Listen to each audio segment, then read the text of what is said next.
जब मैनेजर लक्की को बाहर निकालने के लिए आ गया था और सभी की नजरें उसे और साक्षी को हीन भावना से देख रही थीं, तभी लक्की ने कहा कि यहां पर फ्री में नहीं खाने आया था।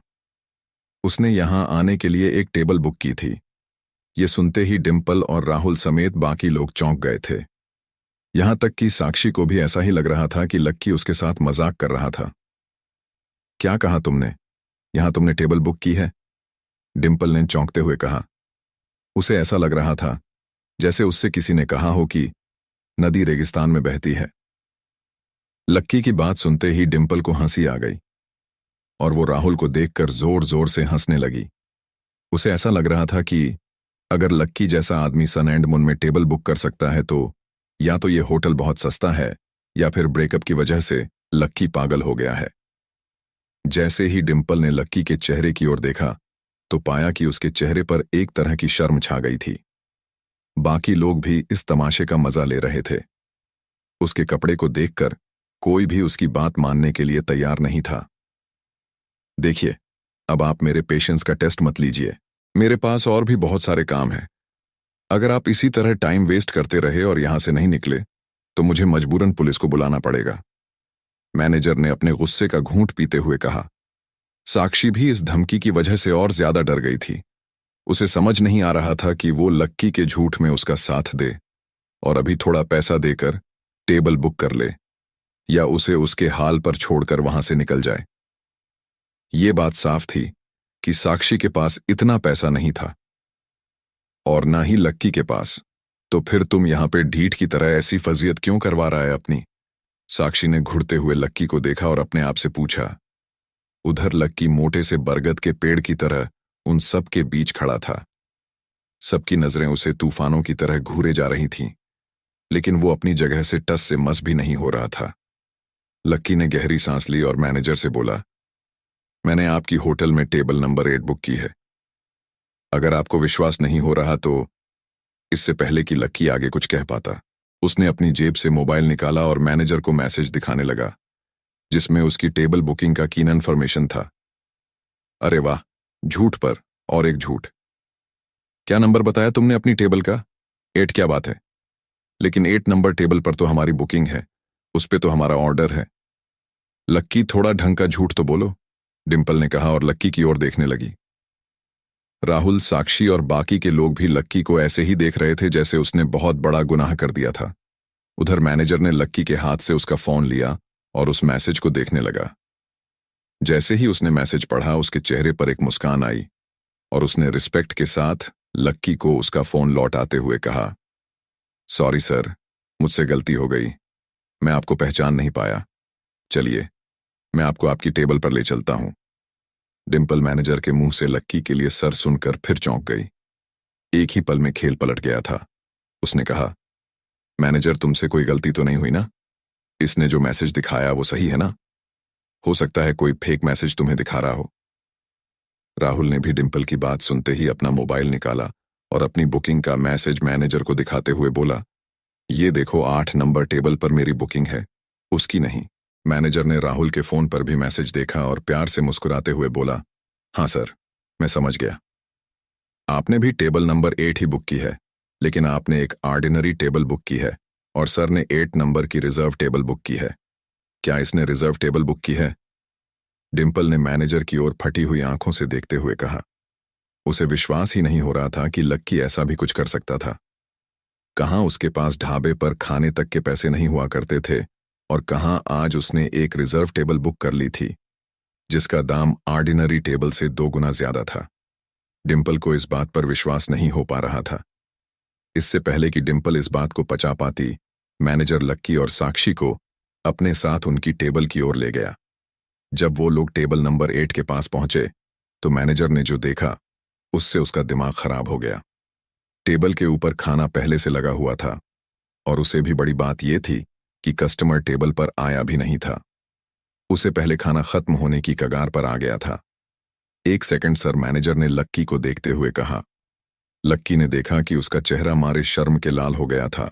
उसने अपने पास खड़े एक वेटर को बुलाया और उसके कानों में बोला, ये क्या है? गेस्ट आकर खड़े हो गए और तुमने टेबल क्यों साफ नहीं करवाई? ये गेस्ट हैं भाई।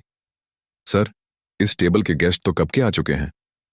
वो खा ही रहे थे कि अचानक मैडम की ड्रेस पर सब्जी गिर गई और वो उसे ही साफ करने के लिए वॉशरूम गए। अरे अरे, गेस्ट ये हैं, ये दोनों गेस्ट हैं। तुमने किसको गेस्ट समझकर यहां बैठा दिया? मैनेजर ने उसके ऊपर चिढ़ते हुए कहा। अच्छा सर, मुझे 1 मिनट दीजिए, बस मैं अभी देखता हूं कि क्या गड़बड़ हुई है, वेटर ने कहा और तुरंत वहां से निकल गया। इतने में डिम्पल और राहुल भी उस टेबल के पास आकर खड़े हो गए थे। जब उन्होंने मैनेजर के साथ लक्की और साक्षी को वहां खड़ा देखा तो डिम्पल बोली, अब तुम हमारी टेबल के पास क्या कर रहे हो? लक्की उसकी बात का कोई जवाब देता उससे पहले ही मैनेजर ने उन दोनों से शालीनता से पूछा, माफ करना, लेकिन क्या आप दोनों यहां बैठे हुए थे? हाँ, क्यों, क्या हुआ? डिम्पल ने पूछा। इतने में वो वेटर आया और वो अपने साथ उसको भी ले आया जो लोगों को टेबल तक लेकर आता था। सर, ये बेवकूफ गलत लोगों को इस टेबल पे लेकर आ गया है। मैनेजर ने उस लड़के को घूर कर देखा। वो लड़का घबरा गया और सफाई देते हुए बोला, मुझे मुझे माफ कर दीजिए सर, मैंने अभी नया नया ज्वाइन किया है तो मुझे मालूम नहीं है कि कौन सी टेबल कौन सी कैटेगरी की है। इन लोगों ने ऑर्डिनरी टेबल बुक की थी, लेकिन मैं ही इन्हें गलती से वीआईपी टेबल पे ले आया। मैनेजर ने उसकी बात पर रिएक्ट करते हुए राहुल और डिम्पल की ओर देखा और बोला, जो भी कन्फ्यूजन हुआ उसके लिए मैं माफी चाहता हूं, लेकिन ये टेबल आप दोनों की टेबल नहीं है। आप लोगों की टेबल एक नॉर्मल टेबल है। अब क्योंकि इस टेबल के गेस्ट आ चुके हैं, इसलिए आपको अपनी टेबल पर जाना पड़ेगा सर। डिम्पल ने जैसे ही ये सुना कि उसे लक्की की वजह से उस टेबल से उठकर जाना पड़ेगा तो उसे बहुत खीज आई।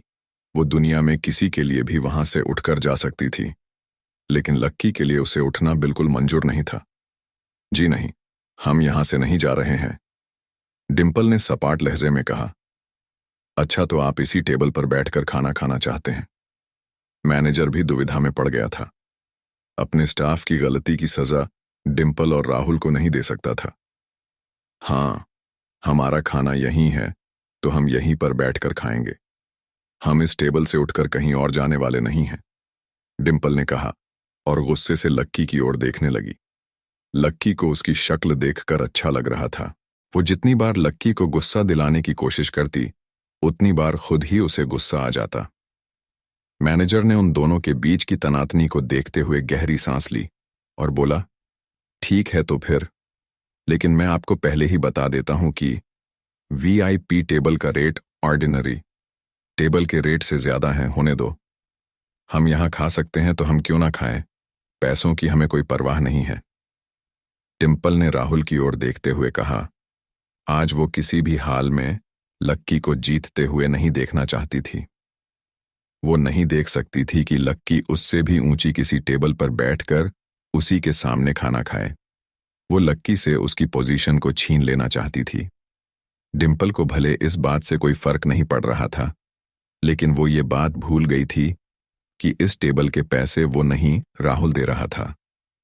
वैसे हमें और कितना रुपए ज्यादा देना पड़ेगा? राहुल ने हिचकते हुए कहा। जैसे ही लक्की ने उसका ऐसा मुंह देखा, उसे जोर से हंसी आ गई। उसने अपना मुंह दूसरी ओर घुमाया और धीरे से हंस दिया। सर, आपने जो अभी ऑर्डर किया है, इसका 5,000, 1,000 रिजर्वेशन का, बाकी 700 वीआईपी का, और जो बैंड आपके लिए अब भी बजा कर गया उसका 2,000 और टेबल वेयर का 1,200। मैनेजर सिर्फ इतने पर ही नहीं रुका था और वो सारी चीजों को जोड़कर राहुल का टोटल लगभग 15,000 के आसपास बैठ गया था। जैसे जैसे राहुल वैसा सुनता जा रहा था, उसकी छाती में धक धक बढ़ती जा रही थी। उसका दिल जल रहा था और उसे समझ नहीं आ रहा था कि वो किन शब्दों से अपनी बात रखे। वो अपने आप से मन ही मन कह रहा था, इतना महंगा तो अफोर्ड नहीं कर पाऊंगा यार, लेकिन वो ये बात सबके सामने कह भी नहीं सकता था। डिम्पल, चलो किसी नॉर्मल टेबल पर ही चलते हैं, राहुल ने डिम्पल के कानों में फुसफुसाते हुए कहा। अरे बाबू, यहां पर बहुत अच्छा लग रहा है तो यहीं पर खाते हैं ना, डिम्पल ने उसे बड़े प्यार से मनाने की कोशिश करते हुए कहा। चलो डिम्पल, प्रॉब्लम हो जाएगा, राहुल ने फिर से उसे प्यार से फुसफुसाते हुए कहा। अरे हबी, आप हैं तो क्या प्रॉब्लम होगी, डिम्पल ने कहा। देखो, मैं तुम्हें आखिरी बार समझा रहा हूं, तुम्हें चलना है तो चलो, वरना मैं जा रहा हूं, राहुल ने गुस्से से डिम्पल के ऊपर चिढ़ते हुए कहा। वो डिम्पल को यह समझाने की कोशिश कर रहा था कि उसके पास इतने पैसे नहीं थे। अगर वो फिर भी वहां बैठकर खाता तो शर्म के मारे पानी पानी हो जाता। जब डिम्पल को उसकी कही बात फिर भी समझ नहीं आई तो राहुल बिना उसकी परवाह किए वहां से निकल गया। वैसे उसे पहले से पता था कि डिम्पल के साथ ऐसा ही कुछ होने वाला था। अब टेबल के नजदीक सिर्फ डिम्पल ही खड़ी थी और उसके पास चुकाने के लिए पैसे नहीं थे। आसपास के लोग उन्हीं को घूर कर देख रहे थे। डिम्पल मारे शर्म से मरी जा रही थी। उसका मन कर रहा था कि वो अभी के अभी जमीन के अंदर अपना चेहरा ढसा दे। उन सब लोगों की नजरों को वो देख नहीं पा रही थी। उसने घूर कर लक्की को देखा और अपना बैग उठाकर वहां से निकल गई। उसके बाद मैनेजर ने तुरंत वेटर को टेबल साफ करने का इशारा किया और रिस्पेक्ट के साथ लक्की और साक्षी को उनकी जगह पर बैठाया। फिर उनके लिए अलग अलग तरह की महंगी से महंगी डिशेस मंगाई गई। वो बैंड फिर से आया और उनके लिए संगीत बजाने लगा। जब तक लक्की और साक्षी खा रहे थे तब तक दो वेटर सिर्फ उन्हें सर्व करने के लिए ही वहीं पर खड़े हुए थे। उधर इतनी बेइज्जती होने के बाद भी डिम्पल और राहुल वहां से निकले नहीं थे। भले ही राहुल वहां से जाना चाह रहा था, लेकिन डिम्पल सन एंड मून जैसी जगह का खाना छोड़कर नहीं जाना चाह रही थी। उसने राहुल को थोड़ा मनाया और फिर दोनों 8 नंबर की ऑर्डिनरी टेबल पर आकर बैठ गए। वहां से वो लोग लक्की और साक्षी को देख पा रहे थे। लक्की बहुत मजे से साक्षी के साथ अपने खाने को एंजॉय कर रहा था। उन दोनों को इतने मजे से उस टेबल पर बैठा देख डिम्पल का मुंह सूज गया था। उसे समझ नहीं आ रहा था कि आखिर लक्की जैसा आदमी इतनी महंगी जगह पर बैठकर खाना कैसे खा सकता है। लक्की को वहां बैठा देखकर तो डिम्पल के गले में खाना भी नहीं उतर रहा था। इधर साक्षी का भी वही हाल था जो डिम्पल का था। उसके मन में भी लक्की के लिए कई सारे सवाल थे जिन्हें वो पूछना चाह रही थी, लेकिन उसे हिचक हो रही थी। उसे इस बात पर विश्वास नहीं हो रहा था कि आखिर लक्की जैसा आदमी उसके साथ बैठकर इतनी महंगी टेबल पर कैसे खा सकता था। साक्षी को लग रहा था कि कहीं लक्की अपने साफ दिल के होने की वजह से और अपने भोलेपन की वजह से जबरदस्ती तो ये जहर नहीं पी रहा था। उसे लग रहा था कि लक्की कहीं जोश जोश में अपना ही नुकसान ना करवा रहा हो। जब उसने लक्की की शक्ल की ओर देखा तो पाया कि वो आराम से खाना खा रहा था। जैसे ही लक्की ने साक्षी को देखा तो बोला, क्या हुआ, तुम खा क्यों नहीं रही हो? पहले तो तुम ये बताओ कि तुम्हें यहां पर यह टेबल कैसे मिली। साक्षी ने आखिर अपने मन की बात पूछ ही ली थी।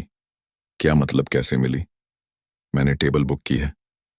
अभी तो मैसेज दिखाया था मैनेजर को, लक्की ने मुस्कुराते हुए कहा। हाँ, वो तो मालूम है, लेकिन तुमने इतनी महंगी टेबल कैसे बुक कर ली? अभी तुमने सुना नहीं, वो मैनेजर राहुल को इस टेबल के पैसे जोड़कर बता रहा था। लक्की, तुम सच बताओ, तुमने ये टेबल कैसे बुक किया है? साक्षी ने अपनी जिद पर अड़ते हुए कहा। अरे चिल्ला बाबा, तुम खाना खाओ ना, मैं देख लूंगा। मैंने कहा है ना कि मैं तुम्हें एम्बैरस नहीं होने दूंगा, लक्की ने कहा। साक्षी अपनी बातों से हिलने को राजी ही नहीं थी। उसने अपने हाथ से चम्मच को नीचे रखा और लक्की की ओर देखते हुए बोली, देखो लक्की, अगर तुमने मुझे नहीं बताया ना तो मैं यहां से उठकर चली जाऊंगी। साक्षी के चेहरे पर उसकी चीड़ साफ नजर आ रही थी। लक्की समझ गया था कि अब वो साक्षी को सच नहीं बताता तो वो सच में उठकर चली जाती। लेकिन लक्की को डर भी लग रहा था कि अगर उसने साक्षी को अपना सच बता दिया तो हो सकता है उसके और साक्षी के बीच एक बहुत बड़ी दूरी आ जाए। अब ऐसे में लक्की क्या करने वाला था? क्या वो साक्षी को सच बताता या फिर कोई दूसरा झूठ बोलकर बच निकलता? क्या होगा जब डिम्पल कॉलेज में सबको यह किस्सा बताएंगे?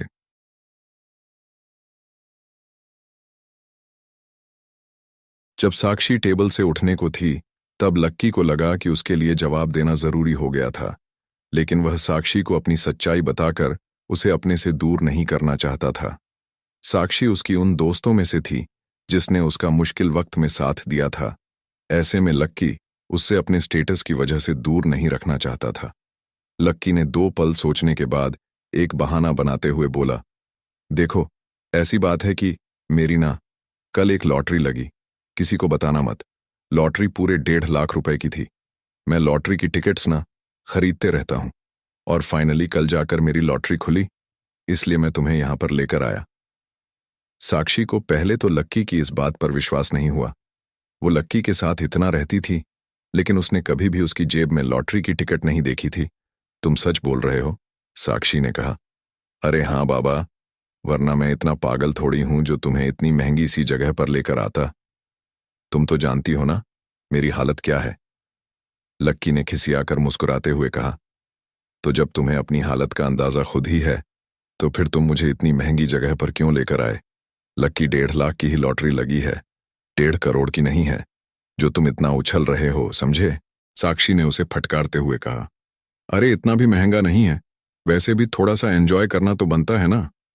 लक्की ने फिर से खिसियाकर हंसते हुए कहा। हाँ लक्की, लेकिन फिर भी तुम्हें इस तरह से पैसे नहीं उड़ाने चाहिए ना।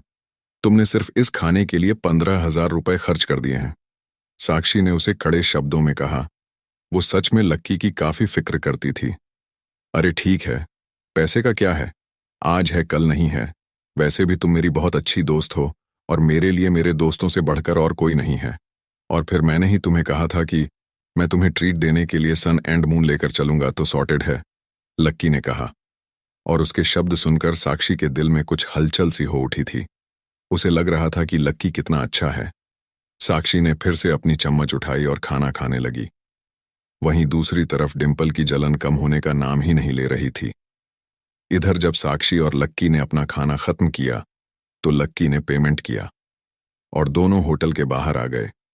उधर राहुल और डिंपल आधा घंटे पहले ही निकल गए थे। वैसे राहुल को खाना खिलाने के बाद अपने साथ होटल ले जाना चाह रहा था, लेकिन डिंपल ने उसका मन इतना खराब कर दिया था कि उसने उससे कुछ कहा ही नहीं और उसे हॉस्टल के बाहर छोड़कर सीधा अपने घर के लिए निकल गया। इधर लक्की भी फिर से अपने हॉस्टल आ गया था और अपने बिस्तर पर जाकर लेट गया था। जब वो साक्षी के साथ बैठकर खा रहा था, तब वो डिंपल के चेहरे पर उभरे एक एक भाव को देख पा रहा था। लक्की को लग रहा था कि भले ही डिंपल उसके मुंह से कुछ नहीं कह रही थी, लेकिन उसकी शक्ल बहुत कुछ बता रही थी। लेकिन अब लक्की को उन चीजों से कोई फर्क नहीं पड़ रहा था। उसने डिंपल को याद किया और अचानक ही लक्की के चेहरे पर एक मुस्कुराहट आ गई। अरे यार, ये मैं क्या कर रहा हूं? लक्की ने अपने आप से कहा। वो खुद के इस बिहेवियर से काफी शॉक्ड था। एक दिन था जब वो डिंपल के लिए सब कुछ कुर्बान करने के लिए राजी था, लेकिन आज जब डिंपल के साथ उसके सामने इतना सब कुछ हो गया तो उसे डिंपल के ऊपर हंसी आ रही थी। उसे डिंपल की फजीहत पर खुशी हो रही थी। आज तो सिर्फ शुरुआत थी। डिंपल, आज के बाद आगे से तुमने अगर कभी भी मुझे परेशान करने की कोशिश की ना, तो मैं भी तुम्हें इसी तरह जवाब दूंगा जैसा मैंने आज दिया है, लक्की ने अपने मन में अपने आप से कहा। उधर डिंपल भी अपने पलंग पर लेट चुकी थी और उसके मन में ढेर सारे सवाल आ रहे थे। क्या लक्की सच में अमीर हो गया है, या वो पहले से अमीर था और मुझे नहीं बता रहा था? कहीं वो मेरा टेस्ट तो नहीं ले रहा था? डिंपल ने अपने आप से पूछा। डिंपल इन सब सवालों के जवाब जानना चाहती थी और इसलिए उसने सोचा कि वो अपनी ईगो को साइड में रखेगी और साक्षी से जाकर इस बारे में बात करेगी। वो तुरंत अपने बिस्तर से उठी और साक्षी के कमरे की ओर जाने लगी। इधर साक्षी के कमरे में माहौल पहले से ही काफी गर्म था। सब लोग यही बात कर रहे थे कि साक्षी आज लक्की के साथ सन एंड मून में रिजर्व टेबल पर लक्की के साथ खाना खाकर आई थी। सब लड़कियों को इस बात की वजह से मन ही मन जलन हो रही थी। अरे डिंपल, आज तुम सब लोग सन एंड मून गए थे ना? तुम्हारी वहां साक्षी से मुलाकात हुई थी, एक छोटे बालों वाली लड़की ने डिंपल से पूछा। हाँ, डिंपल को इस बार जवाब देने में काफी संकोच हो रहा था। वो सन एंड मून तो गई थी और साथ ही वो साक्षी से मिली भी थी, लेकिन वो किस मुंह से बताते कि इन दोनों के बीच होटल में क्या हुआ था। इसलिए उसने उस छोटे बालों वाली लड़की के सवाल को इग्नोर किया और साक्षी की ओर इशारा करके बोली, साक्षी, तुम जरा 1 मिनट के लिए बाहर आ सकती हो? एक्चुअली मुझे तुमसे कुछ बात करनी थी। भले ही साक्षी को और डिंपल से किसी बारे में बात करने का कोई मन नहीं था, लेकिन फिर भी वो उसकी बात सुनने के लिए बाहर आ गई थी। साक्षी, आज जो तुम लोग डिनर करने के लिए आए थे, वो तुम उसे लेकर आई थी या लक्की तुम्हें वहां लेकर आया था? डिंपल ने इधर उधर की कुछ बातें पूछने के बाद सीधा पॉइंट पर आते हुए कहा। साक्षी को मालूम था कि डिंपल उससे यही पूछने वाली थी, इसीलिए उसने कहा, वो मुझे लेकर गया था। क्यों, क्या प्रॉब्लम है? साक्षी ने पूछा। साक्षी, लेकिन वो इतना पैसा लाया कहां से था? डिंपल ने पूछा। तुझे इससे क्या मतलब है? साक्षी ने तुरंत उसे जवाब दिया। उसके सवाल को सुनते ही वो चौकन्नी हो गई थी। वो समझ गई थी कि डिम्पल ये सवाल इसलिए नहीं कर रही थी क्योंकि उसके लक्की की चिंता थी। उसका इस सवाल को पूछने के पीछे का मकसद कुछ और ही था। अरे यार साक्षी, तुम ये कैसी बात कर रही हो? भले ही मेरे और लक्की के बीच अब कुछ नहीं है, लेकिन फिर भी मुझे उसकी चिंता होती है ना। अब क्या मुझे उसकी चिंता करने का भी कोई राइट नहीं है? डिम्पल ने तुरंत अपने चेहरे को एक मुस्कान के साथ ढकने की कोशिश करते हुए कहा, लेकिन साक्षी को भी उसका असली चेहरा जैसे समझ में आ रहा था। डिम्पल को लग रहा था कि वो और साक्षी एक दूसरे के अच्छे दोस्त थे और लक्की के जाने के बाद भी उन दोनों की दोस्ती में कुछ नहीं बदला था। लेकिन साक्षी को डिम्पल का चेहरा दिख गया था। बताओ ना, साक्षी, लक्की के पास इतने सारे पैसे कहाँ से आए? डिम्पल ने फिर से पूछा। उसकी लॉटरी लगी है 1.5 लाख की, साक्षी ने कहा और डिम्पल का चेहरा देखने लगी। 1.5 लाख की लॉटरी? डिम्पल का मुंह खुला का खुला रह गया था। उसे उम्मीद नहीं थी कि लक्की जैसे अनलक्की इंसान की किस्मत भी इतनी चमक सकती थी। क्या हुआ डिम्पल? साक्षी ने पूछा। लेकिन डिम्पल को अपनी मुंह से कुछ कहने की जरूरत ही नहीं पड़ी। उसका चेहरा ही सब कुछ बयां कर रहा था।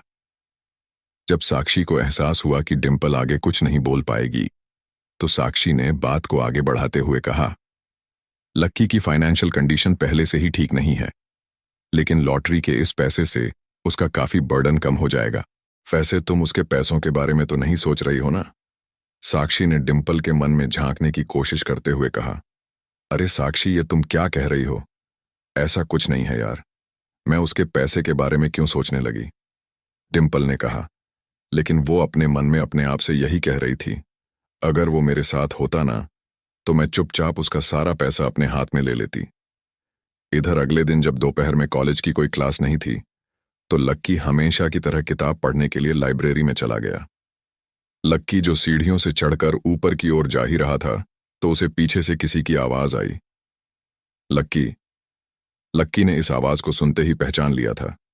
यह उस लड़की की आवाज थी जिसे वो कभी भूल नहीं सकता था। जैसे उसने पीछे मुड़कर देखा तो उसने पाया कि डिम्पल खड़ी थी। उसने वही सफेद ड्रेस पहनी हुई थी जो लक्की ने उसे लाकर दी थी।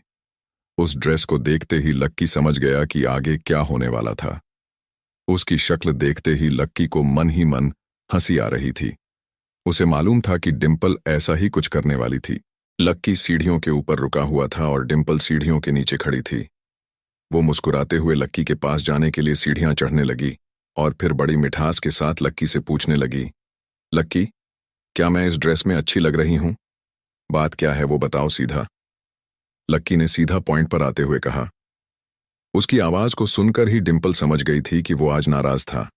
डिम्पल को लक्की का इस तरह से बात करना अच्छा नहीं लग रहा था। उसने अपना मुंह गोल सा बनाया और बोली, तुम ऐसे क्यों बात कर रहे हो? हमने इतना सारा क्वालिटी टाइम एक दूसरे के साथ स्पेंड किया है। हमारी एक दूसरे के साथ इतनी ब्यूटीफुल मेमोरीज हैं। फिर तुम मेरे साथ इतना रूडली क्यों बिहेव कर रहे हो? डिम्पल ने कहा और लक्की की ओर एक कदम बढ़कर उसका शर्ट खींच लिया। जब भी लक्की से उसे कोई बात मनवानी होती, तो वो इसी तरह से लक्की का शर्ट खींच लेती थी। जैसे ही वो इस तरह से लक्की के कपड़े खींचती, तो लक्की भी उसकी तरफ पागलों की तरह खींचा चला जाता था। लेकिन आज कुछ अलग ही हुआ। जैसे ही डिम्पल के हाथ लक्की के कपड़ों पर आए, लक्की ने उसके हाथों को झिड़क दिया। फिर लक्की ने उसे घूरते हुए देखा और बोला, अगर कोई बात नहीं है तो मुझे जाना है, काम है मुझे, लक्की ने कहा और वो लाइब्रेरी के अंदर दाखिल हो गया। उसका इस तरह का बर्ताव देखकर तो डिम्पल अपनी जगह पर मानो जम ही गई थी। इससे पहले तो लक्की उसे गरीबी में भी रानी बनाकर रखता था, लेकिन आज तो उसने उसे जरा सा भी भाव नहीं दिया। कुछ ही दिनों में लक्की में इतना बदलाव आ जाएगा। डिम्पल को इस बात की बिल्कुल उम्मीद नहीं थी। लक्की, मेरा मन कर रहा है ना कि तेरा मुंह तोड़ दूं। इतनी जल्दी तेरे दिल की सारी फीलिंग्स खत्म हो गई। जो तू प्यार मुझसे करता है तो उसे तू भूल गया, डिम्पल ने अपने आप से कहा और जमीन पर पैर पटकने लगी। फिर वो जाते हुए लक्की को रोकने के लिए बोली, लक्की। लक्की, उसकी आवाज बहुत तेज थी। जैसे ही वो इतनी जोर से चिल्लाई, आसपास पड़ने वाले लोग सभी उसकी ओर देखने लगे। सबकी नजरें डिम्पल की ओर टिक गईं। लाइब्रेरियन भी उसकी ओर देख रहा था। तुम क्या मुझे एटीट्यूड दिखाने की कोशिश कर रहे हो? पिछले साल जब ढेर सारे लोग मेरे पीछे पड़े थे, जब ढेर सारे सरकारी नौकरी करने वाले के बेटे, ढेर सारे बिजनेसमैन के बेटे और ऐसे लड़के जिनकी फाइनेंशियल कंडीशन काफी अच्छी थी, उन सबको छोड़कर मैं तुम्हारे पास आई थी। मैंने उन सबको रिजेक्ट करके तुम्हें सिलेक्ट किया था। मैं तो तुम्हारे साथ कहीं भी खाने को, कहीं भी जाने को राजी हो जाती थी। मैंने तुम्हारे साथ सड़क के गोलगप्पे भी खाए और टपरी की चाय भी पी है, पर मैंने तुम्हारे साथ कभी इतनी बुरी तरह से बिहेव नहीं किया जितना तुम अभी मेरे साथ कर रहे हो। क्या तुम्हें मुझसे शर्म आ रही है? डिम्पल ने उसी तरह से सबके सामने चिल्लाते हुए कहा। वो जितनी जोर से हो सकता था उतनी जोर से चिल्ला रही थी। जब उसने अपनी बात खत्म की तो उसकी आंखें लाल हो चुकी थीं। उसकी बातें सुनकर सबको ऐसा लग रहा था कि वो एक बहुत ही सच्ची और ईमानदार प्रेमिका थी जिसके साथ लक्की ने धोखा किया था। सभी लोग जो वहां बैठे थे वो डिम्पल की इस तरह की बातों को सुनकर उसकी ओर आकर्षित हो गए थे और अब वो लक्की के जवाब का इंतजार कर रहे थे। गधे, अबे ओ गधे, इस बेचारी ने तेरे लिए इतना कुछ किया और तू इसी को छोड़कर जा रहा है। ये बहुत ही बुरी बात है।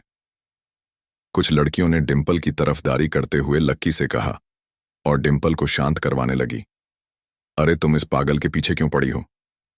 छोड़ो इसका चक्कर, एक लड़की ने डिम्पल के कंधे पर हाथ रखते हुए कहा। अरे तुम तो फूल के जैसी हो और फूल गोबर में पड़ा हुआ अच्छा नहीं लगता, उसे तो फ्लावर वॉश में होना चाहिए। इस जैसे लड़के के लिए तुम्हें उदास होने की ना बिल्कुल जरूरत नहीं है। एक और लड़की ने डिम्पल की दूसरी ओर आकर खड़े होते हुए कहा। लक्की को इधर यह समझ ही नहीं आ रहा था कि आखिर डिम्पल करना क्या चाह रही थी। जो भी वो कह रही थी लक्की को मालूम था कि वो सच नहीं था। ना तो कोई सरकारी दफ्तर में काम करने वाला लड़का और ना ही कोई बिजनेसमैन का लड़का डिम्पल का पीछा कर रहा था, और भले ही वो गरीब था, लेकिन जब भी वो कभी होटल में कमरा लेते तो लक्की ने कभी 1000 रुपए से कम का कमरा नहीं लिया था।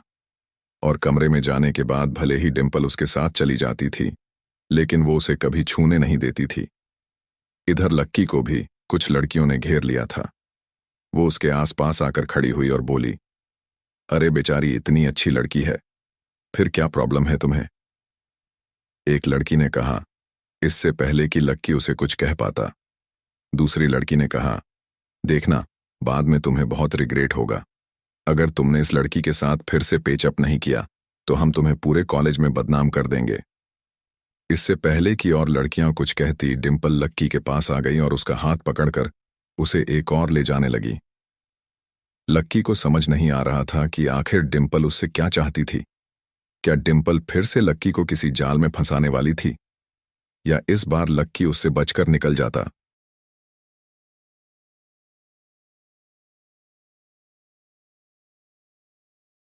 डिम्पल लक्की को सब लोगों से दूर करते हुए अपने साथ एक कोने में ले आई थी। लक्की को अभी भी समझ नहीं आ रहा था कि आखिर डिम्पल ये सब क्यों कर रही थी। डिम्पल ने उसका हाथ पकड़ रखा था और उसे अपने साथ लाइब्रेरी से बाहर ले आई थी, और उससे पहले कि लक्की उससे अपना हाथ छोड़ा पाता, उसने उसे गले लगा लिया। अरे तुम करना क्या चाह रही हो? लक्की ने डिम्पल को अपने से दूर करते हुए कहा। क्या तुम्हें सच में 1.5 लाख रुपए की लॉटरी लगी है? डिम्पल ने लक्की की ओर देखते हुए कहा। लक्की पहले तो उसके सवाल से सक पका गया, लेकिन फिर उसने अपने आप को शांत करते हुए कहा, हाँ, मुझे 1.5 लाख की लॉटरी लगी है, लेकिन मुझे नहीं लगता कि तुम्हें इस बात से कोई लेना देना होना चाहिए। लक्की ने उसे भाव ना देते हुए कहा। वो मन ही मन समझ गया था कि आखिर डिम्पल उसके पास क्यों आई थी और वो क्यों उससे इतना ज्यादा चिपक रही थी। लक्की को डिम्पल के इस व्यवहार पर हंसी आ रही थी। उसे विश्वास ही नहीं हो रहा था कि डिम्पल जैसी लड़की पैसे के लिए इतनी पागल हो सकती है, लेकिन इधर लक्की के मुंह से डिम्पल के लिए निकले इन शब्दों ने उनका दिल बैठा दिया था। वो उसे बिल्कुल भाव नहीं दे रहा था। डिम्पल को लग रहा था कि उसकी दाल इतनी आसानी से गलने वाली नहीं थी। अरे तुम मुझसे ऐसे क्यों बात कर रहे हो? तुम भूल गए हम दोनों ने कितना क्वालिटी टाइम एक दूसरे के साथ स्पेंड किया है? हमारी एक दूसरे के साथ कितनी अच्छी मेमोरीज है। डिम्पल ने कहा और मुस्कुराते हुए उसे देखने लगी। देखो, अगर 1.5 लाख मिलने से पहले तुम मुझसे ऐसे गले मिलती और ऐसे मुस्कुराती ना, तो तुम्हारी कसम में हंसते हंसते सारा पैसा तुम्हारे हाथ पे रख देता मुझे जरा भी फर्क नहीं पड़ता, लेकिन अब मैं फिर से बेवकूफ़ नहीं बनना चाहता। मुझे ये बात समझाने के लिए, इनफैक्ट रियलाइज करवाने के लिए थैंक यू कि तुम्हें प्यार की भूख नहीं है, पैसों की है, और तुम्हें कितना भी पैसा दिया जाए, तुम्हारी भूख कभी शांत नहीं होने वाली है, लक्की ने कहा, और डिंपल की शक्ल देखने लगा। डिंपल की आंखों में वो पहली वाली चमक नहीं रह गई थी। उसे ऐसा लग रहा था कि जैसे किसी ने उसे खींचकर तमाचा लगा दिया था और अब वो रियलिटी में आ गई थी। इधर लक्की भी काफी वक्त से उसे ये सब कहना चाह रहा था, लेकिन कह नहीं पा रहा था। उसके अंदर ये सब भरा हुआ था जो उसने आज बाहर निकाल कर रख दिया था। जैसे ही वो सब उसके अंदर से बाहर निकला, उसको अंदर ही अंदर अच्छा महसूस होने लगा था। लक्की ने डिंपल की आंखों में आखिरी बार देखा, फिर उसके हाथ से अपना हाथ अलग किया और आगे निकल गया। ठीक उसी वक्त डिंपल को आज सच में बहुत बुरा लग रहा था। उसे लग रहा था कि लक्की ने उससे जो कहा वो बहुत ही ज्यादा था। उसे इस चीज का बुरा नहीं लग रहा था कि उसने लक्की के साथ ब्रेकअप कर लिया था। उसे इस बात का बुरा लग रहा था कि अगर वो लक्की के साथ थोड़े दिन बाद ब्रेकअप करती तो शायद वो 1.5 लाख रुपए उसके हो जाते। जैसे ही उसने लक्की को जाते हुए देखा, डिंपल बहुत नर्वस हो गई। अगर आज उसने ये मौका गंवा दिया तो फिर उसे जिंदगी भर इसका पछतावा होने वाला था। इसका मतलब ये भी था कि लक्की के 1.5 लाख पर उसका हक नहीं था। लक्की, डिंपल जोर से चिल्लाई। चाहे जो भी हो, आज वो अपना इतना बड़ा ईगो साइड में रखकर उससे मिलने के लिए आई। उसने उसकी ड्रेस पहनी, उसने उसे गले लगाया। वो इतनी आसानी से अपने 1.5 लाख रुपए को जाने नहीं देने वाली थी। उसने देखा कि उसकी आवाज लेने के बाद लक्की रुक गया। डिंपल जोर से भागी और लक्की को पीछे से गले लगा लिया और अपना चेहरा उसकी पीठ में धंसा दिया। लक्की, तुम बदल गए हो। अब तुम वो लक्की नहीं रहे जिससे मैंने प्यार किया था। तुम्हें क्या हो गया है? तुम इतने रूड क्यों हो गए हो? डिंपल ने कहा। लक्की ने उसकी बात का कोई जवाब नहीं दिया। डिंपल ने लक्की के शरीर को पकड़ रखा था, लेकिन लक्की उसकी छुअन को बर्दाश्त नहीं कर पा रहा था। जब डिंपल को लगा कि वो अभी भी पिघलने को राजी नहीं था, तो डिंपल ने उसे मनाने के लिए कहा, लक्की, मैंने तुमसे इसलिए ब्रेकअप किया क्योंकि मैं नहीं चाहती थी कि मेरी वजह से तुम्हारा नुकसान हो। मैं ये सब सिर्फ तुम्हारे भले के लिए ही कर रही थी। डिंपल बोलते हुए अब लक्की के पीछे से उसके सामने आ गई थी। उसकी आंखों में एक अजीब सा कॉन्फिडेंस था, जिसके दम पे वो लक्की को पिघला देना चाहती थी। उसने आगे कहा, पहले जो हम दोनों एक दूसरे के साथ थे, तो तुम मेरे लिए बहुत मेहनत करते थे। तुम मेरे लिए गिफ्ट्स लाते थे, कॉस्मेटिक्स लाते थे, कपड़े लाते थे, मुझे बाहर घुमाने ले जाते थे, खिलाते थे, और मैं जानती हूं कि इस वजह से तुम्हें बहुत सारा इधर उधर का काम करना पड़ता था। जब तुम्हें ऐसे परेशान होते देखा ना, तो मुझे बहुत बुरा लगा। मुझे लगता था कि मुझे भी कोई काम करना चाहिए, इसलिए मैं राहुल की कंपनी में पार्ट टाइम जॉब करने लगी। लेकिन फिर मुझे लगा कि अगर मैं जॉब कर ही रही हूं तो फिर मैं तुम्हें टाइम नहीं दे पाऊंगी। इसीलिए थोड़े दिन सोचने के बाद मैंने तुमसे ब्रेकअप कर दिया, लक्की। अच्छा, सच में? लक्की ने डिंपल से पूछा। उसे ब्रेकअप का ये रीजन तो काफी स्ट्रांग लग रहा था। तुम्हें अभी भी मेरी बात पर विश्वास नहीं हो रहा? डिंपल ने और गंभीर भाव अपने चेहरे पर लाते हुए पूछा। उसने देखा कि जब उसकी बात सुनकर लक्की चुप हो गया था, तो उसकी आंखों में हल्की सी चमक आ गई थी। उसने उसे मनाने के लिए आगे कहा, लेकिन अब सिचुएशन चेंज हो गई है। अब तुम्हारे पास, मतलब हमारे पास पैसे हैं, लक्की। इसलिए अब तुम्हें भी और मुझे भी काम करने की कोई जरूरत नहीं है, और ना ही हमें और पैसों की जरूरत है। लक्की उसके मन के भावों को समझ पा रहा था। जितना वो बोलती जा रही थी, उतनी लक्की को उसके ऊपर घिन्न आ रही थी। इससे पहले कि वो आगे कुछ बोलता, डिंपल ने कहा, लक्की, अब तुम्हें समझ आया कि मेरा ब्रेकअप के पीछे इंटेंशन क्या था। लेकिन अब तुम्हारे पास पैसे हैं, तो अब हमें चिंता करने की कोई जरूरत नहीं है, डिंपल ने कहा और बेचारी नजरों से लक्की की ओर देखने लगी। कहीं तुम मेरे साथ फिर से इसलिए तो नहीं आना चाहती हो क्योंकि मेरे पास अब पैसे हैं? लक्की ने डिंपल की आंखों में गहराई तक देखते हुए कहा, इससे क्या फर्क पड़ता है लक्की कि अब तुम्हारे पास पैसे हैं? मैं तो तुम्हारे साथ तब भी थी जब तुम्हारे पास पैसे नहीं थे। मुझे तुम्हारे पैसों से क्या मतलब? मुझे तो बस तुम्हारी चिंता होती है, डिंपल ने लक्की की आंखों में देखते हुए कहा। उसकी आंखों में लक्की की सूरत कितनी जल्दी बदल गई थी। लक्की यही देखकर सकते में आ गया था। कल तक तो वो उससे आंख मिलाना भी पसंद नहीं कर रही थी, और आज है कि वो उसके ऊपर से आंख हटाने को भी राजी नहीं है। डिंपल ने गहरी सांस ली और आगे बोली, लक्की, जब मैं तुमसे थोड़े दिन के लिए दूर हुई ना, तब मुझे असलियत में समझ आया कि मैं तुमसे कितना प्यार करती हूं। मैं अपने आप को ना तुमसे दूर रखने के लिए फोर्स कर रही थी। मैं ट्राई कर रही थी कि अगर मैं अपनी लाइफ में किसी और को ले आती हूं तो शायद मैं तुम्हें भूल जाऊंगी। मैं तुमसे बुरी तरह से बिहेव कर रही थी ताकि मैं तुमसे नफरत कर सकूं, लेकिन मुझसे नहीं हुआ। आज मैंने फाइनली गिव अप कर दिया लक्की। अब अगर तुम्हारी पॉकेट में 1 रुपया भी नहीं होगा ना, तो भी मैं तुम्हारा साथ कभी नहीं छोड़ूंगी। डिंपल ने न जाने कहां से ये सब कुछ कहते हुए अपनी आंखों में आंसू ले आई थी। उसने डबडबाई हुई आंखों से लक्की की ओर देखा और फिर उसका हाथ पकड़कर बोली, लक्की, चलो आज फिर से हम दोनों ही साथ आ जाते हैं। हम दोनों फिर से एक साथ घूमेंगे, खाएंगे, पिएंगे। हम दोनों फिर से एक साथ एक दूसरे का ध्यान रखेंगे, एक दूसरे से प्यार करेंगे लक्की, डिंपल ने कहा और फिर लक्की के हाथों में अपना हाथ डाल दिया। डिंपल का ये रूप देखकर लक्की भी एक बार के लिए उसके सामने पिघल ही गया था। उसने भी उसके हाथ को और ज्यादा कसकर पकड़ लिया और फिर उसकी कमर में अपना हाथ डाल दिया। जैसे ही डिंपल ने लक्की के हाथ को अपने कमर की इर्द गिर्द महसूस किया तो उसके चेहरे पर एक मुस्कान आ गई।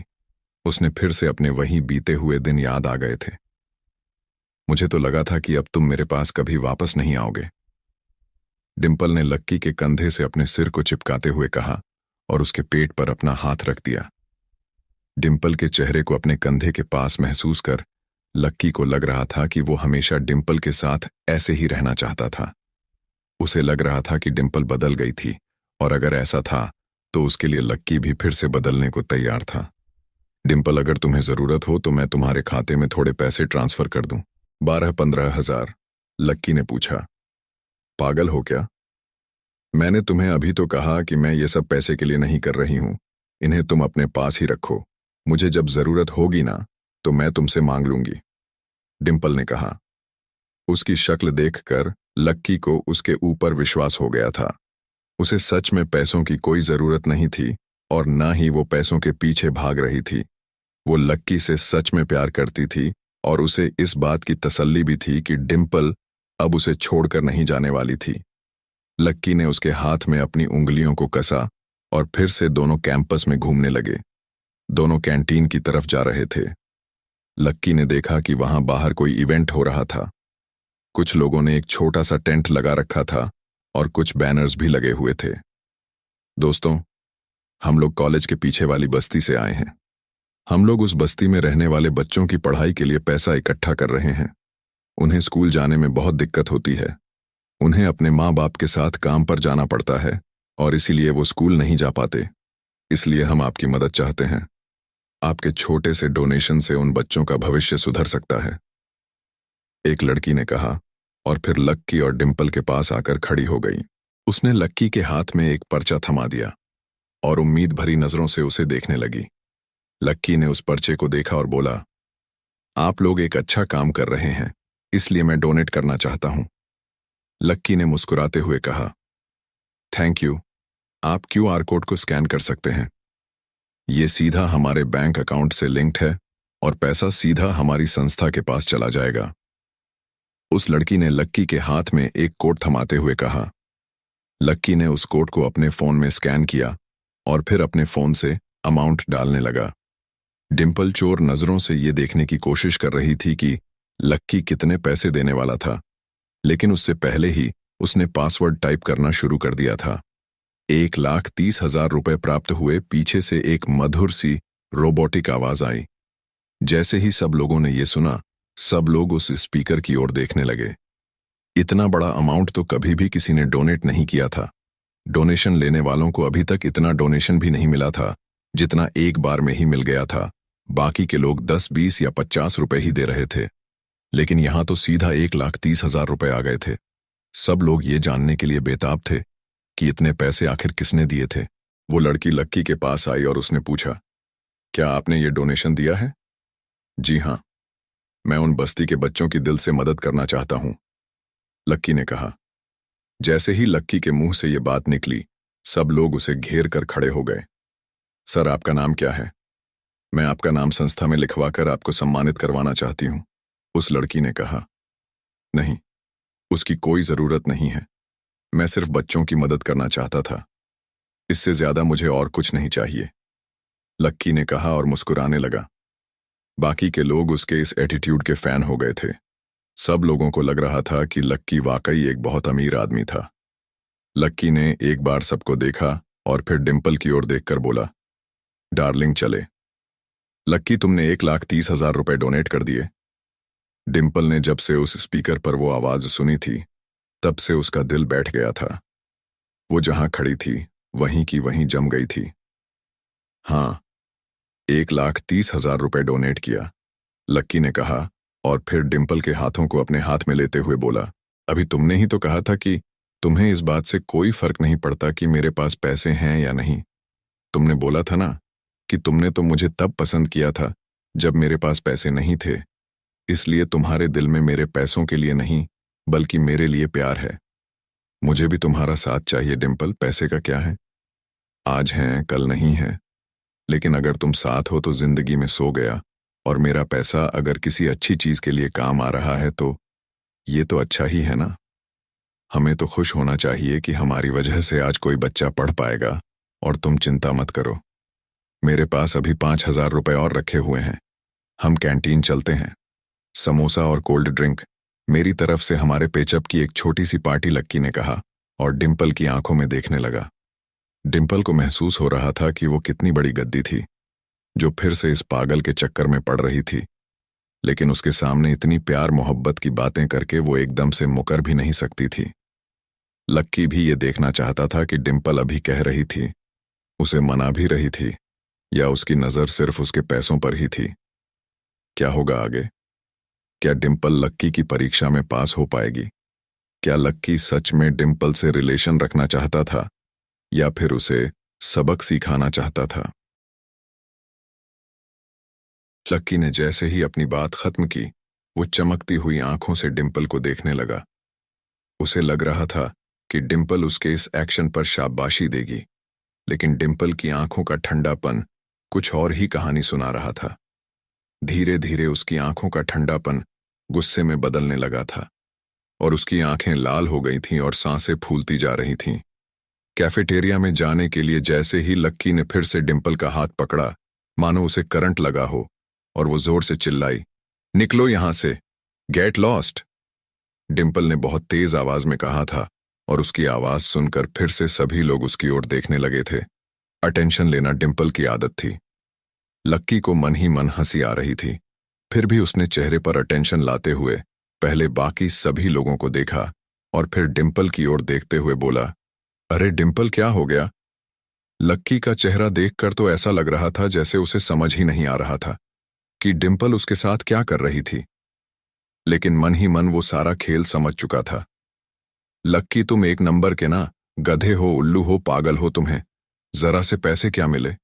तुम अपने आप को मसीहा समझने लगे। तुम जैसे लोगों को तो जिंदगी भर गरीब ही रहना चाहिए और गरीबी में ही मर जाना चाहिए। आई हेट यू, डिंपल ने कहा और उसके हाथ से अपना हाथ झटके से अलग करके वहां से निकल गई। अभी थोड़ी देर पहले उसने लक्की से जो कुछ कहा था, उस पर उसे पछतावा हो रहा था। वो इतनी तेजी से चली जा रही थी कि उसने दोबारा मुड़कर उसे देखने की कोशिश भी नहीं की। सभी लोग लक्की को सन्न होकर देख रहे थे, लेकिन उसके चेहरे पर जरा सी भी शिकन नहीं थी। वो मुस्कुराते हुए डिंपल को जाते हुए देख रहा था। डिंपल, मुझे मालूम है तू पैसे का आइसक्रीम देखकर मक्खी की तरह उस पर बैठने आ गई थी। तुझे क्या लगता है 1,30,000 रुपए देने से मैं गरीब हो जाऊंगा? मेरे पास ऐसे हजारों 1,30,000 रुपए हैं, लक्की ने कहा और अपने सफेद शर्ट पर से डिंपल के हाथों के निशान को साफ करते हुए वहां से निकल गया। इधर ये सब होने के बाद लक्की का फिर से लाइब्रेरी जाकर बैठने का मन नहीं था। वो अपने दोस्तों के पास जाना चाह रहा था, लेकिन अमित रोशनी के साथ बिजी था और गर्वित प्रीतम लैब में अपने बिल्डिंग काम निपटा रहे थे। इसलिए लक्की कॉलेज में ऐसे ही इधर उधर टहल रहा था। थोड़ी देर बाद वो गार्डन में जाकर बैठने ही वाला था कि अचानक उसका फोन बजा। लक्की ने अपनी जेब से फोन निकाला और देखा कि भूमिका का फोन था। बताओ लीडर, आप कहाँ पर ट्रेनिंग कर रहे हो? मैं वहीं आ जाता हूँ। बास्केटबॉल कोर्ट आ जाओ, पानी लाना है। लक्की ने भूमिका को कुछ बोलने का मौका ही नहीं दिया। ना जाने क्यों, लेकिन उसे ऐसा लग रहा था जैसे वो सातवें आसमान पे था। वैसे उसने जो कहा वो गलत भी नहीं था। भूमिका को उससे और कोई काम होता भी नहीं था, लेकिन आज बात कुछ और थी। जैसे ही उसने भूमिका की आवाज सुनी, उसकी भौहें आपस में मानो जुड़ ही गई। लक्की, तुम कितना सोचते हो यार, हमारी कितनी केयर करते हो। मुझे नहीं लगता कि हमारे पूरे कॉलेज में कोई इतना केयरिंग होगा जीतने की तुम हो। और मैंने तुम्हें इसलिए कॉल नहीं किया कि तुम इधर ट्रेनिंग में आ जाओ। मैंने तो तुम्हें इसलिए कॉल किया है क्योंकि आज तुम्हें स्प्रिंकल में आना है। शाम को पहुंच जाना, याद रहेगा ना? कॉलेज के बाहर जो है स्प्रिंकल, भूमिका ने कहा और फोन काट दिया।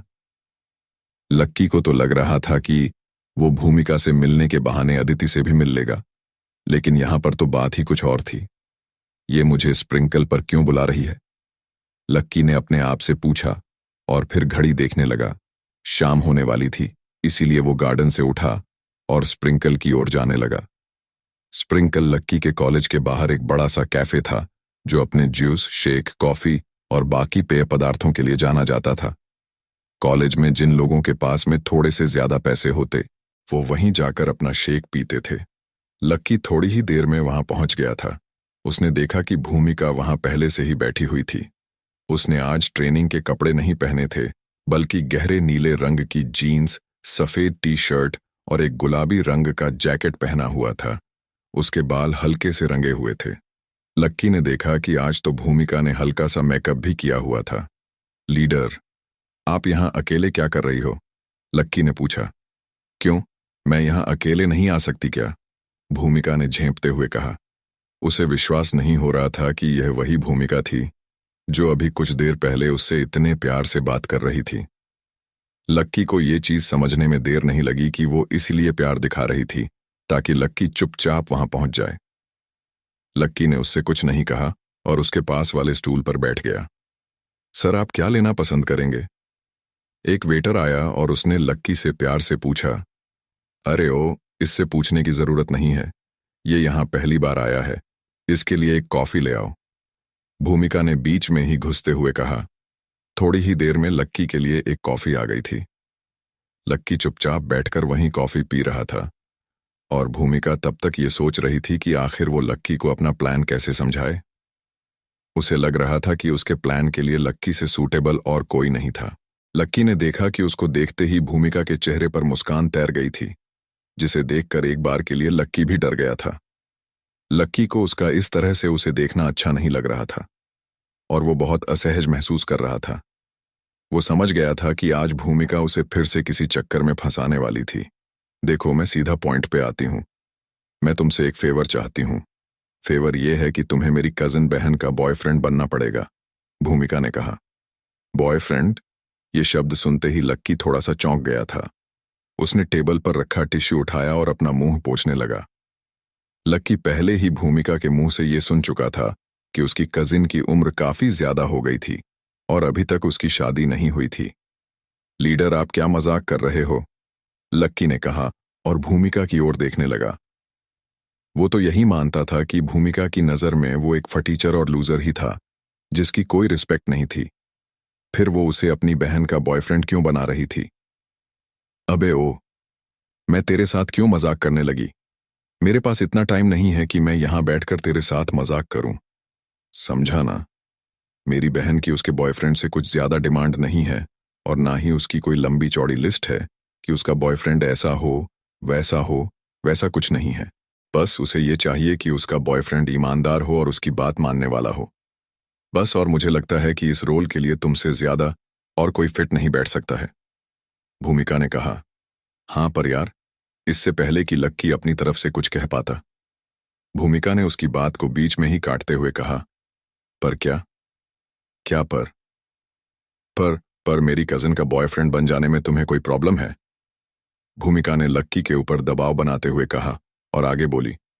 अगर तुम्हें आगे कुछ कहना है ना, तो मत कहो। जो भी जुबान पर आ रहा है उसे कॉफी के साथ वापस निगल जाओ। आज के बाद से तुम बस एक अच्छे बॉयफ्रेंड बनोगे। बात खत्म। भूमिका ने कहा और दूसरी ओर देखने लगी। लक्की के होश ही उड़ गए थे। उसे समझ नहीं आ रहा था कि ना जाने किस मुहूर्त में उसने भूमिका से मिलने के लिए हाँ कर दी थी। उसे पहले ही समझ जाना चाहिए था कि भूमिका इतने प्यार से बात कर रही थी। इसका मतलब साफ था कि उसके साथ कुछ बुरा होने वाला था। अब क्योंकि वो यहां आकर बैठ गया था, इसलिए उसके पास से यहां से जाने का कोई ऑप्शन ही नहीं था।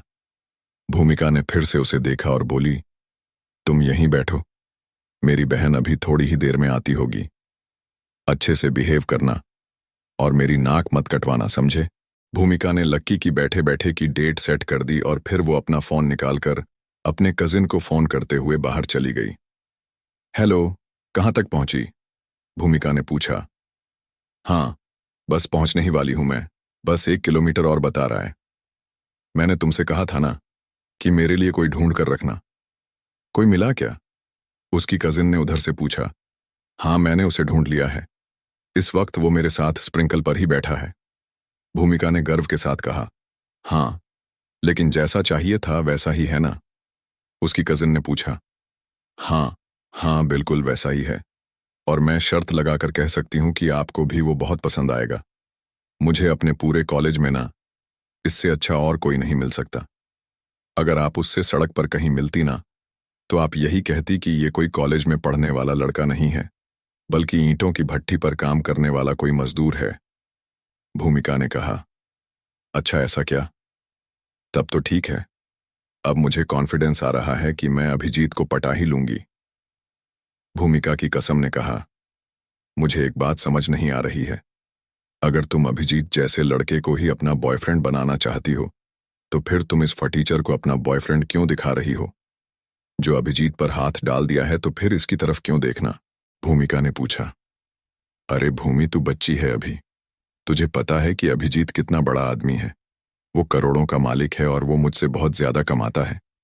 मेरी तो जॉब भी अभी हाल ही में लगी है, तो मेरे पास तो उसके जितना पैसा भी नहीं है अब। वो मुझे पसंद करता है, लेकिन फिर भी कमान उसके हाथ में है। जब तक वो मुझे आगे से प्रपोज नहीं करेगा, तब तक मैं उसे जाकर प्रपोज नहीं कर सकती। और इसलिए इस पूरी सिचुएशन को अपने हाथ में लेने के लिए मैं इस लड़के के साथ सेट होना चाहती हूँ। जैसे ही अभिजीत मुझे इसके साथ देखेगा, वो परेशान होगा, टेंशन में आएगा और आते ही मुझे प्रपोज करेगा। उसकी कजिन ने उसे सारा खेल समझाते हुए कहा।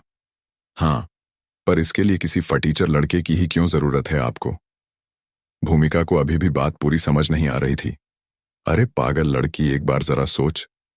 अगर अभिजीत की जगह एक गरीब लड़का मेरा बॉयफ्रेंड बन जाएगा, तो इससे मैसेज तो यही जाएगा ना कि अभिजीत एक फटीचर से हार गया।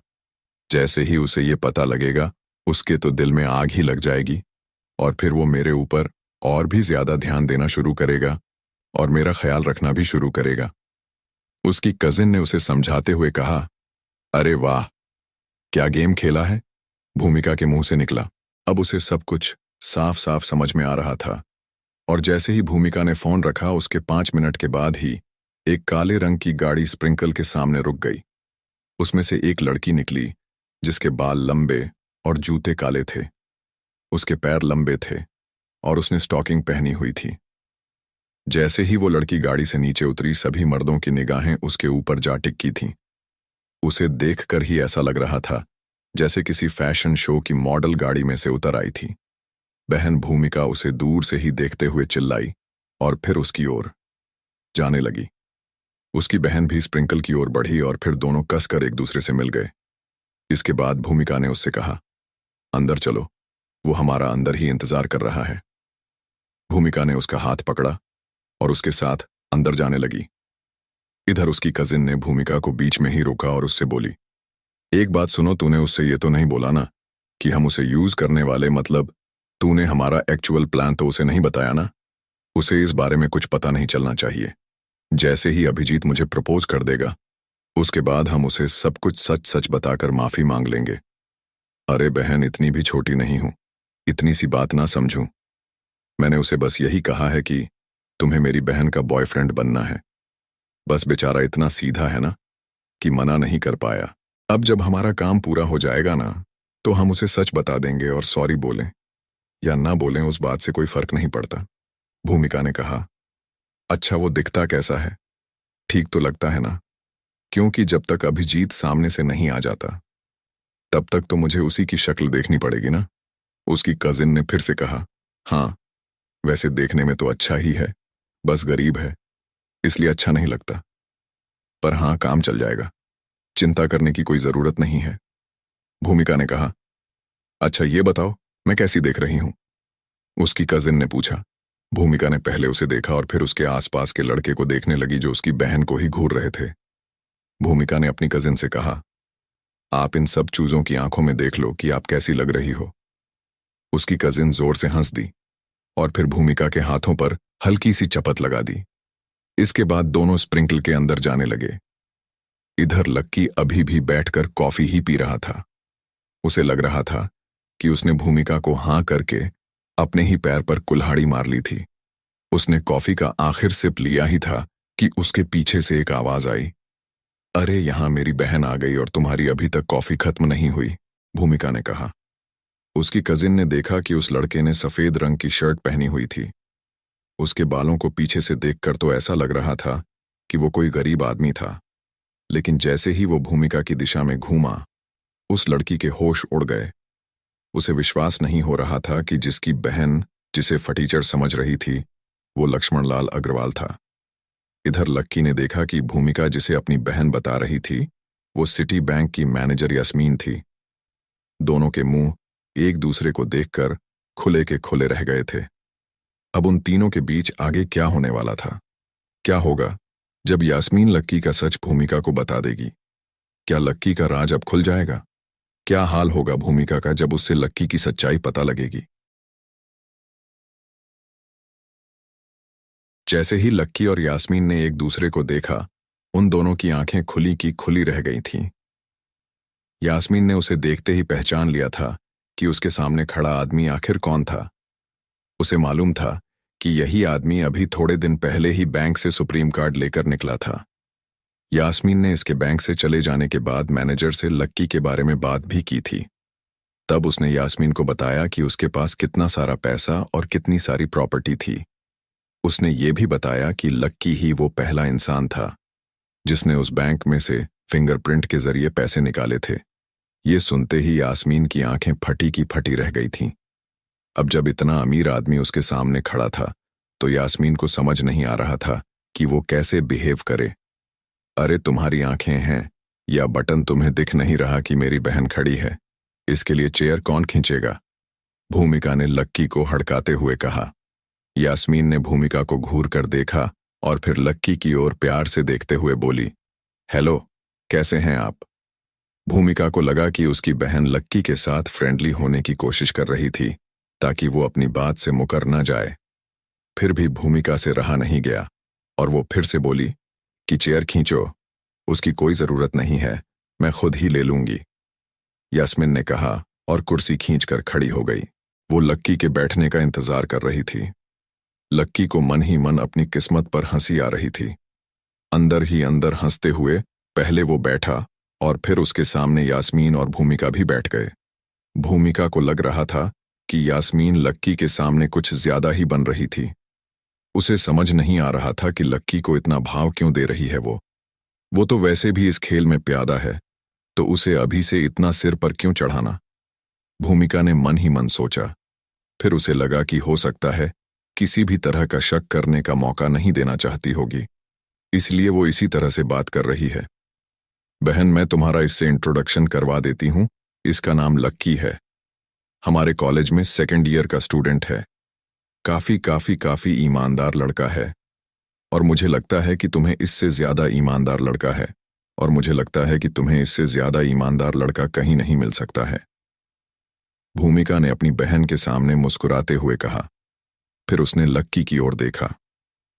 उसके चेहरे से साफ पता चल रहा था कि उसे इन दोनों के इरादे की कोई भनक नहीं थी, इसलिए भूमिका की खुशी भी दोगुनी हो गई थी। वहीं यास्मीन ने उसे देखा और शर्मिंदा होते हुए उसके सामने हाँ में गर्दन हिला दी। इसके बाद भूमिका उसके खाने पीने के लिए कुछ ऑर्डर करने के लिए मेन्यू देखने लगी, लेकिन आज क्योंकि वहां पर भीड़ ज्यादा थी इसलिए वेटर भी आने में थोड़ी देर कर रहा था। अरे क्या हुआ लक्की, तुम्हारे होश क्यों उड़ गए और इधर उधर क्या देख रहे हो? जाकर वेटर को बुला लाओ ना। दिख नहीं रहा कि मैं कितनी देर से हाथ में मेन्यू पकड़े खड़ी हूं? भूमिका ने फिर से उसे दुत्कारते हुए कहा और फिर टेबल पर मेन्यू रखकर अपने पैर पर पैर डालकर बैठ गई। लक्की उठकर जाने ही वाला था। अरे अरे नहीं, तुम रुको, मैं जाकर देख कर आती हूं। उसकी आवाज में एक अजीब सी झिझक थी, जिसके पीछे की वजह भूमिका को कुछ समझ नहीं आ रही थी। भूमिका जिस तरह से लक्की से बात कर रही थी, उसे सुनते ही यास्मीन बुरी तरह से घबरा गई थी। या तो उसे अंदाजा नहीं था कि लक्की कौन था, या फिर उसकी बहन सच में बहुत हिम्मत वाली थी। जैसे ही यास्मीन जाने के लिए उठने वाली थी, भूमिका ने उसे घूर कर देखा और कहा, अरे तुम क्यों जाओगी? लड़का वो है तो उसे जाने दो ना। तुम्हें दिख नहीं रहा कि हम लड़कियां हैं? जाओ, जाकर वेटर को बुला कर लाओ। भूमिका ने लक्की की ओर देखते हुए कहा। लक्की का मन तो कर रहा था कि वो सीधा उठकर बाहर कहीं चला जाए, लेकिन यास्मीन की ऐसी हालत देखकर उसे मजा आ रहा था। उसे एक पल और ही लगा था कि भूमिका फिर से बोली, भाई लिख कर दूं क्या? जाना, तुम्हें जरा सी भी शर्म नहीं है क्या? लक्की को भूमिका के बारे में सब कुछ पता था। वो जानता था कि उसे बात करने की तमीज नहीं थी। सब लोग उसे इसलिए झेल लेते थे क्योंकि वो लीडर थी, और लक्की को भी उसके इस तरह से बात करने से कोई फर्क नहीं पड़ता था। इसलिए वो चुपचाप खड़ा हुआ और मैनेजर के काउंटर के पास जाने लगा। उसने भूमिका वाली टेबल की ओर इशारा करते हुए वहां पर एक वेटर को भेजने के लिए कहा और सीधा वॉशरूम चला गया। वो इन दोनों से दूर 2 पल की सांस लेना चाहता था। थोड़ी ही देर बाद जब वो वॉशरूम से बाहर आया तो उसने देखा कि यास्मीन वहीं बाहर ही खड़ी थी। उसकी चेहरे पर एक मुस्कान थी, लेकिन लक्की उसकी आंखों को देखकर यह कह सकता था कि वो शॉरी फील कर रही थी। इससे पहले कि लक्की उसे कुछ कहता, उसने लक्की से कहा, मुझे माफ कर दीजिए सर, मुझसे बहुत बड़ी गलती हो गई है, और आप मेरी बहन भूमिका की बात का बुरा मत मानिएगा। वो एक नंबर की पागल है। किस तरह के लोगों से किस तरह बात करनी चाहिए, उसे इस चीज की बिल्कुल भी समझ नहीं है। जैसे उसने आपसे बात की ना, वो सुनकर मुझे बहुत बुरा लगा और मैं उसके बिहाफ से आपसे माफी मांगती हूं। यास्मीन के माथे पर चिंता की लकीरें बन गई थीं। वो सच में बहुत परेशान दिख रही थी। नहीं, ऐसी कोई बात नहीं है। भूमिका मेरे साथ हमेशा ऐसे ही बात करती है, इसलिए मैं उसकी बातों का ना बुरा नहीं मानता। लक्की ने मुस्कुराते हुए कहा और फिर यास्मीन की आंखों में देखते हुए बोला, वैसे तुम्हें पता है कि मैं कौन हूं? लक्की को अभी तक यही याद था कि जब आखिरी बार जब वो यास्मीन से मिला था, तो लक्की के बैंक के बाहर जाने के बाद भी यास्मीन ने उसकी बात पर विश्वास नहीं किया था कि वो है कौन। इसलिए लक्की को अभी भी इस बात पर शक हो रहा था कि वो भूमिका की बात पर इसलिए माफी मांगने आई थी क्योंकि उसे बुरा लगा था, या फिर वो इसलिए आई थी क्योंकि उसे उसकी असलियत का पता चल गया था। यास्मीन ने 1 सेकंड का वक्त लिया और फिर लक्की के सामने बिना कुछ बोले सिर्फ हाँ, मैं अपनी गर्दन हिला दी। भले ही वो लक्की की असली पहचान के बारे में पूरी तरह से नहीं जानती थी, लेकिन फिर भी वो इतना तो जानती थी कि लक्की वाकई बहुत अमीर था। मुझे एक बात का जवाब दो, जब तुम खुद इतनी अमीर हो, इतने अच्छे बैंक में जॉब कर रही हो, तो फिर एक गरीब को अपना बॉयफ्रेंड क्यों बनाना चाहती हो? लक्की ने पूछा। जब से उसने यास्मीन को देखा, तभी से उसके मन में यह सवाल घूमे जा रहा था। सर, वो असल में यास्मीन को समझ नहीं आ रहा था कि वो लक्की के सवाल का जवाब कैसे थे। अगर वो लक्की को सच बता देती तो उसे लग रहा था कि लक्की उसकी लाइफ की कहानी को यही खत्म करवा देता। लक्की अभिजीत से कई गुना ज्यादा अमीर था। अचानक यास्मीन को लगा कि ये उसके लिए और भी अच्छा मौका था। उसे लग रहा था कि अगर वो अभिजीत की जगह लक्की को फंसाने में कामयाब हो जाती है, तो उसकी लाइफ सेट हो जाएगी और उसे फिर से कभी पीछे मुड़कर देखने की जरूरत नहीं पड़ेगी। पैसा, पावर, इज्जत सब उसके पैरों में होंगे। वो रातों रात अमीर हो जाएगी। बहुत अमीर, ये सोचते ही अचानक यास्मीन के दिमाग में एक तरकीब आ गई थी। वो सोच भी रही थी कि क्यों ना लक्की को ही इस्तेमाल किया जाए। इसलिए उसके सवाल के जवाब में यास्मीन बोली, आखिरी बार जब हम बैंक में मिले थे, तब मैंने आपके बारे में ना बहुत गलत सोच लिया था। मुझे अपने आप पर बहुत गुस्सा आ रहा था। मुझे इस बात पर बहुत घमंड होने लगा था कि मैं बहुत अमीर हूं और मेरे पास बहुत पैसा है, लेकिन मैं दिल से बहुत गरीब हूं। मेरे अंदर ह्यूमैनिटी नाम की कोई चीज ही नहीं है। इसलिए मैंने सोचा कि मैं अपने आप को सुधारने के लिए एक गरीब से प्यार करूंगी ताकि मैं जिंदगी का असली सुख देख सकूं, उसे फील कर सकूं। अगर मेरा उसके साथ सब कुछ ठीक चलने लगा तो मैं उसी से शादी भी कर लूंगी। मुझे उसमें कोई दिक्कत नहीं है। यास्मीन की आवाज में गंभीरता थी। वो लक्की से फेवर लेने के लिए जितना पोलाइट हो सकती थी उतना पोलाइट होने की कोशिश कर रही थी। अच्छा, लक्की ने कहा। लेकिन लक्की को तो उसकी आंखों में कुछ और ही नजर आ रहा था। जैसे ही लक्की ने उसकी आंखों में इस तरह देखा तो यास्मीन ने अपनी नजर नीचे झुका ली। इससे पहले कि लक्की के मन में उसके लिए शक और ज्यादा गहरा था, उसने लक्की से कहा, मैं सच बोल रही हूं सर। मैं कसम खाकर कह रही हूं कि मैं आपके सामने झूठ नहीं बोल सकती हूं। अगर मैं झूठ बोल रही हूं ना, तो मुझे ऐसी मौत आई जैसे आज तक किसी को ना आई हो। यास्मीन ने लक्की को यकीन दिलाने के लिए और उसका दिल जीतने के लिए कसम तक खा ली थी, लेकिन लक्की के मन में अभी भी शक बना हुआ था। लेकिन इसमें मैं तुम्हारी कोई मदद नहीं कर सकता हूं।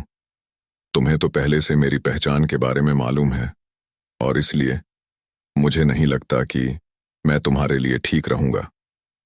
लक्की ने उसकी आंखों को और गहराई से देखते हुए कहा। लक्की के मन में ये बात निकलने का नाम ही नहीं ले रही थी कि यास्मीन के इरादे कुछ और ही थे। इसलिए वो सोच रहा था कि उससे पहले से ही जितना दूर रहा जाए वो उतना अच्छा था। लेकिन इधर यास्मीन भी इतनी आसानी से इतने अच्छे मौके को हाथ से नहीं जाने देना चाहती थी। भले ही लक्की ने उसके ऑफर को ठुकरा दिया था और वो उसकी बात नहीं सुन रहा था, लेकिन यास्मीन ने प्रोग्राम बना ही लिया था कि वो लक्की को छोड़ने वाली नहीं है। सर, एक्चुअली एक और रीजन है जिसकी वजह से मैं बॉयफ्रेंड ढूंढने के लिए ना इतनी मरी जा रही हूं। असल में मेरी फैमिली वालों ने मेरे लिए एक अच्छा लड़का देखा है। उसका नाम अभिजीत है। मुझे वो लड़का बिल्कुल भी पसंद नहीं है सर, लेकिन वो और उसका परिवार और मेरा परिवार मेरे पीछे ही पड़े हुए हैं। अब मेरे पास उसे मना करने के लिए ना कोई सॉलिड रीजन नहीं है। इसलिए मुझे ये जल्द से जल्द एक बॉयफ्रेंड की तलाश है ताकि मैं उससे पीछा छुड़ा सकूं। सर प्लीज इस मैटर में आप ही मेरी हेल्प कीजिए ना सर, प्लीज। यास्मीन ने उसके आगे हाथ जोड़ते हुए कहा। अभी आधे घंटे पहले तो यास्मीन ये सोच रही थी कि आखिर वो ऐसा क्या करे जिससे अभिजीत उसे जल्द से जल्द प्रपोज करे। लेकिन अब जब उसे पता चला कि उसके सामने लक्की था और लक्की उससे कई गुना ज्यादा अमीर था, तो वो तुरंत अभिजीत के पाले से कूदकर लक्की के पाले में आ गई थी, जहां वो एक और अभिजीत के ऊपर जान छिड़क रही थी और उसके लिए लक्की को यूज करने वाली थी। लेकिन जब उसने देखा कि लक्की उसकी बात में हाँ करने से थोड़ा झिझक रहा था, तो यास्मीन अपनी आंखों में थोड़े से आंसू ले आई और उसका गला भराया और उसने भरी हुई आवाज में कहा, सर, मेरी सिचुएशन को समझने की कोशिश कीजिए सर। मेरे पास और कोई रास्ता नहीं है सर। मैं जानती हूं कि आप बहुत ही क्यूरिंग इंसान हैं और आप मदद भी करते हैं, इसलिए प्लीज मेरी हेल्प कीजिए सर, प्लीज। यास्मीन की आंखें देखकर लक्की का दिल एक बार तो पिघल ही गया था। साथ ही वो काफी सुंदर भी थी और उसकी आंखों में जो आंसू बह रहे थे उसकी वजह से वो और भी खूबसूरत लग रही थी। अच्छा, ऐसी बात है तो फिर चलो ठीक है, मैं मदद करूंगा तुम्हारी। लक्की का दिल आखिरकार पिघल गया और उसने यास्मीन के साथ उसके खेल में शामिल होने के लिए हाँ कर दी। Thank you, thank you, thank you lucky sir. Yasmin ने तुरंत अपने आंसू पोंछे और मुस्कुराते हुए बोली। इससे पहले कि वो लक्की का हाथ पकड़ती, उसने कहा, लेकिन मेरी एक शर्त है। मेरी असल पहचान के बारे में किसी को पता नहीं चलना चाहिए, भूमिका को भी नहीं, वरना मैं। यास्मीन की ओर देखने लगा। वो किसी को भी अपनी पहचान के बारे में नहीं बताना चाहता था। वो नहीं चाहता था कि वो कॉलेज में रहते हुए किसी मुसीबत में पड़े। ठीक है, मैं नहीं बताऊंगी। यास्मीन ने तुरंत ही हाँ कर दी।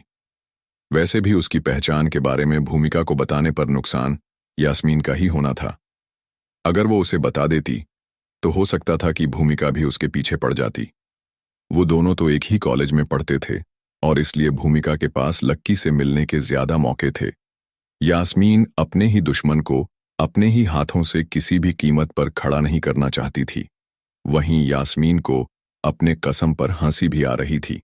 उसे मालूम ही नहीं था कि वो जिससे बदतमीजी से बात कर रही थी वो दरअसल कितना अमीर आदमी था। ऐसे में अगर उसे पता चल भी जाता और वो खुद भी लक्की को प्रपोज करने की कोशिश करती, तो भी लक्की उसकी बिहेवियर की वजह से कभी उसे भाव नहीं देने वाला था। इतनी बात होने के बाद लक्की और यास्मीन फिर से अपनी अपनी सीट पर जाकर बैठ गए थे। बेचारी भूमिका, यास्मीन ने कहा और मन ही मन हंसने लगी। लक्की ने उसके मुंह से ये सुना और लक्की ने उससे पूछा, क्या बोला तुमने? लक्की ने पूछा, नहीं नहीं, कुछ नहीं, मैं तो बस ये कह रही थी कि भूमिका हमारा इंतजार कर रही होगी, हमें चलना चाहिए। यास्मीन ने कहा, हाँ हाँ चलते हैं, लक्की ने कहा और आगे निकल गया। यास्मीन लक्की को जाते देखकर सोचने लगी। उसे एहसास हुआ कि उसकी चारों ओर सीटियां बजनी शुरू हो गई थीं। आज उसे पता चला कि लक्की की असली पहचान क्या थी। लक्की तो हाथी था और अभिजीत उसके आगे चींटी। अब आगे यास्मीन लक्की को किस तरह जाल में उलझाने वाली थी। कहीं लक्की ने यास्मीन नाम की कोई मुसीबत मोल तो नहीं ले ली थी। दोनों के बीच अब आगे क्या होने वाला था,